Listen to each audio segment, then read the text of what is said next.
With the first pick of the Week 16 Sunday six-pack, I am going with the Los Angeles Rams plus 1.5 at the Seattle Seahawks. Stuck, you've talked about it. We've talked about it on the pod. The Rams match up well with the Seattle Seahawks. If you go back over the last couple of years in the Schottenheimer era with Pete Carroll since 2018, we had Rams 33-31, Rams 36-31, Seahawks 30-29 last season in the first matchup, and then the Rams beat them 28-12 in the second matchup. And then Rams missed a field goal to win that first matchup. Yep, exactly. And then in this year, Rams 24-16. Game was a little more convincing than that, I think, but just an excellent defensive performance in that one.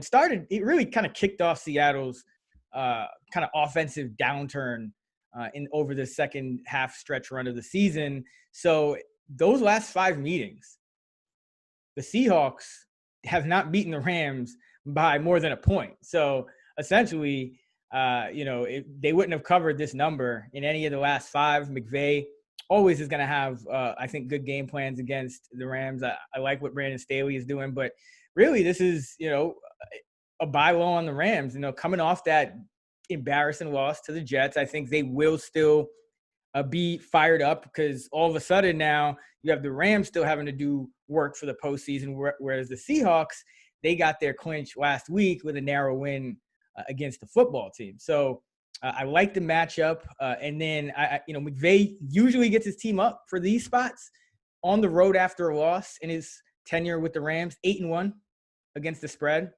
So just a great bounce back spot. You look at what the Rams do well. Jalen Ramsey, that secondary, they can cover. That helps a lot because you have to slow down DK Metcalf and Tyler Lockett. That's the key. The Rams also have Aaron Donald, obviously, who's going to, create problems for that Seattle offensive line. And we've seen the Seahawks struggle.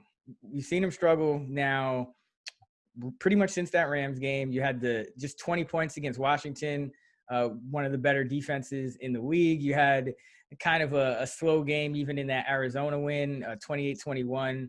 You had the upset loss to the Giants where the Seahawks managed to score only 12 points in that one. So teams that can play, solid defense and game plan well, that seems to have been the Seahawks' kryptonite. Only 23 against the Eagles. So you're looking back since that huge run to start the year where they scored 27 or more in. Let me make sure I got this. Okay, yeah. So to start the year, the Seahawks scored 27 or more in every single game of the first 8. They scored 30 or more in 7 of the first 8. Since then, they've played 6 games.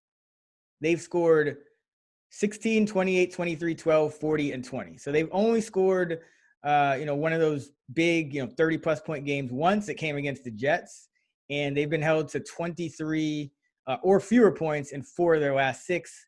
And this Rams team, we know it's one of the best defenses in the National Football League. In terms of DVOA, the Rams are currently number 4. They're number 3 if you look at weighted defensive DVOA, which essentially weights recent games a little bit more heavily. They're playing 19.9% better in terms of expected points versus the league average. That's schedule adjusted.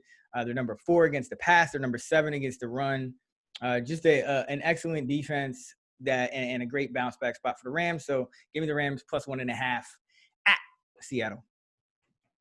Yeah, I like the matchup, and I agree it's a great buy low spot. You should get the Rams' best effort. Same as I mean, this game's going to decide the division.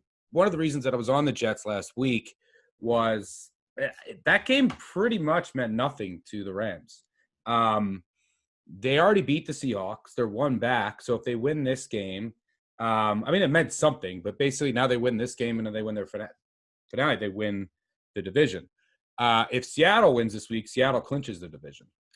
This game has probably some of the I think the biggest playoff implications of any this week. Some are going to carry over into next week, but this could clinch the division, or all of a sudden Seattle's going to be on the road. If the Rams win and then the Rams win in week 17. So really important game. I think, the Rams should bounce back. They do match up well, but I make the line 1.